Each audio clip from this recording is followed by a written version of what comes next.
Hey everyone, Meinke from MLive.com. Joined by Justin Rogers.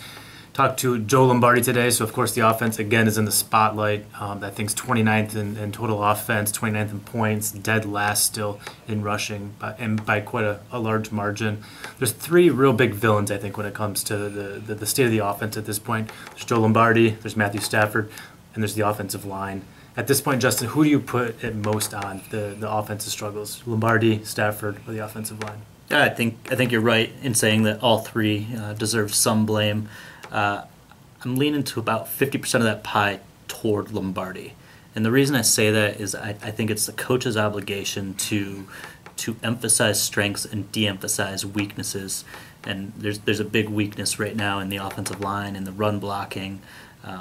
There's a lack of utilizing some of the team's strengths in Calvin Johnson, Golden Tate, and Amir Abdullah, and I think that's Lombardi's job. I think that's his biggest weakness. You can talk about the play calling or the struggles in execution all you want, but I think it boils down to finding the right positions for those guys to succeed. Yeah, I agree. I think you look at Terrell Austin, one of the reasons why he was so successful last year was because he put his players in the best positions to succeed. It's a cliche, but it's true. He did a very good job, even with injuries and stuff, of putting the guys in the best spots to take advantage of their strengths and masks their weaknesses. And that's something I don't think you really see Lombardi do as much, at least. He has a scheme, and then he tries to fit the players into the scheme as opposed to the other way around. Talked to him today about Golden Tate and the usage of Golden Tate, and he had said that, well, you know, we do these certain packages where maybe Tate's not the best suited guy for that package. But if they're running something where Corey Fuller is better suited to be out in the field as opposed to Golden Tate, well, I question that play in that formation, because I think Golden Tate 99 times out of 100 is going to give you a better chance of making a play over Corey Fuller. Having said all that, Justin, I still put it, when it comes to the offense, ranking 29th, the problems that we see, I still put it on the offensive line more than anything else. Yeah. And that's not to absolve Lombardi. I just think that if the offensive line could block, you would see a lot more downfield shots. You'd see a better running game. And if you see more downfield shots and more of a running game, this offense is moving, and you don't see some of the stalled problems that we've seen just with the staleness of the offense. It's predictable because they can only throw routes 10 to 15 yards downfield, and the rushing game is going nowhere. And you can even see in some of these power sets where they add the extra blocker because they can't run, so bring an extra blocker. Well, then you can see, okay, they're running the football. And you can even hear Mike Tirico on Monday night saying, oh, Lions line up in an obvious running situation, and they, of course, run the ball. I put that stuff more on the offensive line than Lombardi. Yeah, and I've been very critical of the offensive line this year. When I talk about who's at fault with Lombardi offensive line, it goes back to that. There's obvious weaknesses with that group. I think there's also too much complexity to their blocking scheme, and I think it's his responsibility to narrow their focus, to put those guys in better positions to succeed. I am sympathetic to the execution. I know that's the common calling card for this offensive struggle right now, is the coach say, well, they're not executing when they should be. You know, you look back at the Seattle game, and I saw a lot of positive things despite just 3 points from the offense. And then you see like one major breakdown. Amir Abdullah had this monster hole in a run. Yeah. Tim Wright whiffs on the block, and that hole seized up immediately, 1-yard run. Calvin Johnson had steps on 2 deep shots, including one at the end of the first half that would have been a touchdown. Stafford overthrows him. You know, and that's where Stafford fits in the puzzle is, yeah, the dude's completing 65% of his passes. That's a career high. That's great. It's middle of the pack, which is far better than normal for him, obviously.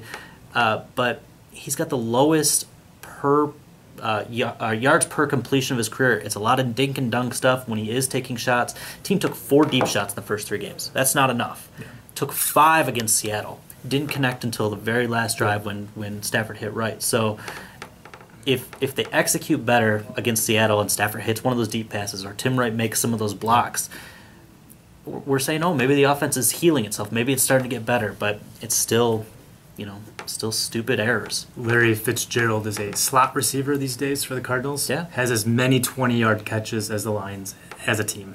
I mean, there's a lack of a deep game there for sure. I still do put it on the offensive line more than anything else, because there's not a trust factor there that they're going to hold up in protection. And I thought it was better against Seattle, but he was still under more duress than we'd like to see, and that shapes your game planning, I think. And Lombardi, I mean, I've written this before. I think the tendencies of the offense and the predictability that's there, that's evident, no matter what the Lions try to say, it's obviously there when Golden Tate's talking about it, the Broncos are talking about it, Golden Tate's saying he's seen it in every game. There's some kind of tendency problem there. I put that on Lombardi for sure. And your point to execution, of course, execution has been not good enough, and that is a problem. But when you see a lack of execution consistently from so many position groups, well, that's coaching. Sure. And especially when you have the talent pool that the Lions do. It's not that they don't have players. They might be thin on the offensive line or something, but they have enough players to score points, to score more than 16.5 points a game. And when you have that many breakdowns at that many positions, that consistently, that's coaching. That's not just a matter of, well, Stafford missed 2 deep balls to Calvin. It's more systemic than that. Yeah, I don't know why I do it. I watch a lot of NFL football outside of this job.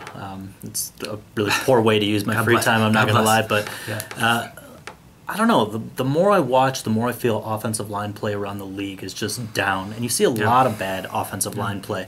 But good coordinators overcome that. They've overcome it in Pittsburgh. They've overcome it in Green Bay. Denver's line hasn't been playing all that great, but Peyton Manning seems to manage around it. There are other teams. Arizona, who the Lions are playing this week. I don't know much about their line this year as I do in the previous 2 years, but Bruce Arians' system is so aggressive downfield, and they're still able to get their shots. As you mentioned, Larry Fitzgerald going off. It's not just him. It's Brown and it's Floyd when he's healthy. They do that despite terrible offensive line play, and they don't have as much invested in their line as the Lions do with 2 first-round picks, 2 third-round picks. Lombardi's not doing enough to put his players in a position to succeed. Yeah, defense has been getting better, but the offense has now gone 15 straight drives without a touchdown. Its last touchdown, probably a bad time to mention they didn't score a touchdown last year against the Cardinals either. Certainly that's the weakness of the Lions at this point, and they need to get that thing going. They need to find the end zone, something they've only done 7 times all year, or they're going to lose more football games. For Justin Rogers, I'm Kyle Meinke. We are MLive. Keep it right here.